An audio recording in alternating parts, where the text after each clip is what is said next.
Here we are at CU Boulder. We're going to be leaving in just a little bit to go up to Keystone and A Basin, and the skiing conditions have been awesome, which actually means driving conditions are terrible. So we're going to be probably putting on chains. I'm going to give a call to the CDOT website or chain up hotline here in a little bit and see if there's chain restrictions. For chain law information, press or say 1. Road conditions, press or say 2. Trip travel. Sunday morning coming up on the 6 o'clock hour for closures and restrictions. Currently we do have a couple of closures. US 50 Monarch Pass is closed due to an avalanche. There is no estimated time for reopen, so alternate routes are advised. US 6 Loveland Pass is closed due to adverse weather conditions. No estimated time for reopen on that one either. Hazmat trucks can use Eisenhower Tunnel at the top of each hour while other traffic is held.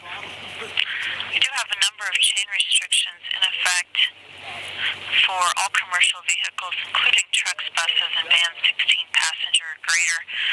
That includes US 24 Battle Mountain Summit, westbound I-70 from Bakerville to Eisenhower Tunnel, as well as from Poplar to Vail Pass. Eastbound I-70, Vail to Vail Pass Summit, and Silverthorne to the Eisenhower Tunnel. We're at mile 219. I've got the chain up block. I've got this pole that I use to push it in and out. It's also handy for grabbing luggage with. It's very important to wear a safety vest. Being this close to traffic, you can see, even though it's moving slow, sometimes it's going really fast, only just feet from the bus.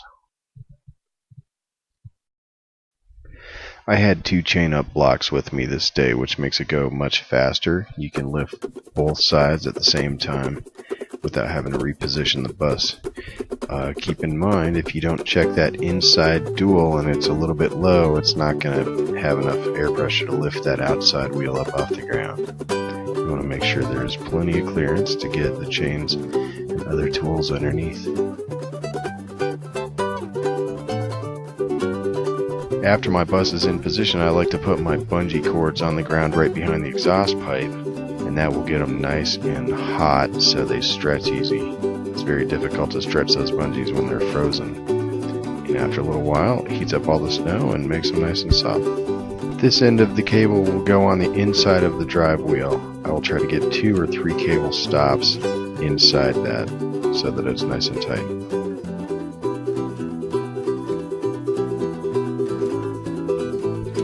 Pushing the whole assembly toward the inside of the wheel will make it easier to connect on the back side of that wheel.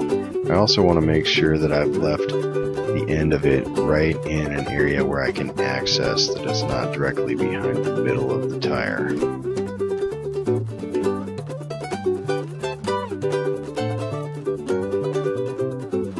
Having to crawl down behind the tire like this is one of the reasons I wear knee pads when I put chains on. Once the inside cable is connected, you can pull everything back toward the outside of the tire and connect the outside with the buckle, and then tighten the buckle down and it latches to itself.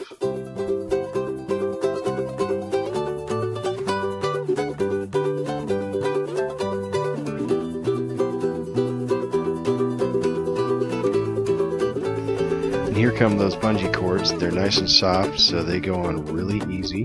If you've ever done this before, you know that bungee cords never go on this fast. That's just an option. It's one of the things that makes my life a lot easier when I'm putting on chains.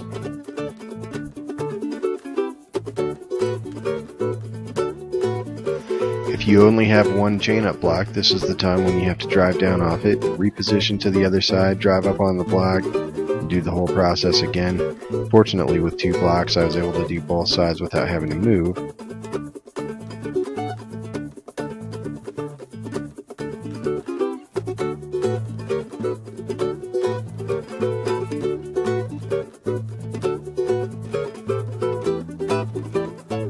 I've also found it's helpful to use that luggage grabbing stick to just step back and hook the cable and pull as much slack as I can. Here I only have 2 cable stops in, and I'd like to have 3.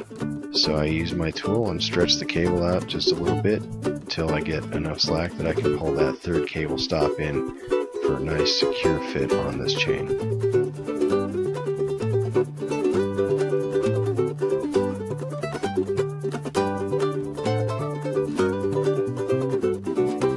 Here's a close-up view to show the way the buckle system closes on the outside of these snow cables.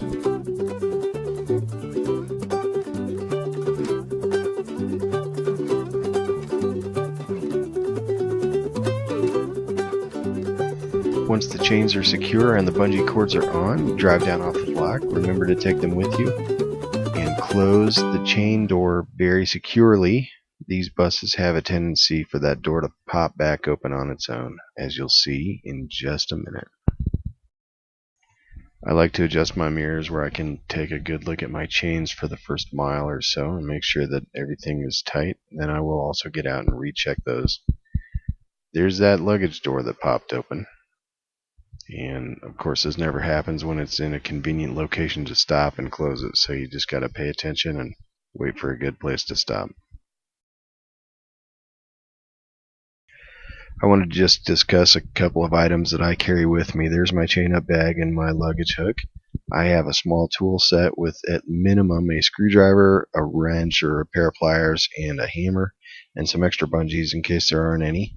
I carry a flashlight, headlight, and some safety glasses, safety vest, and coveralls and gloves, because you never know what it's going to be like. This is a shovel that I picked up at Eddie Bauer. It folds up nicely in 3 pieces and it comes in its own little carrying case. It's very convenient for helping bus drivers from other bus companies who buried their bus get stuck out of the snow. I've got a bag to carry everything in and a stocking cap to protect my ears in case it's bitter cold. I also have a lightweight pair of waterproof pants in case I don't want to wear all the coveralls. There's the chain up block, and of course if you forgot your chains, it doesn't do you any good to bring any of the rest of that.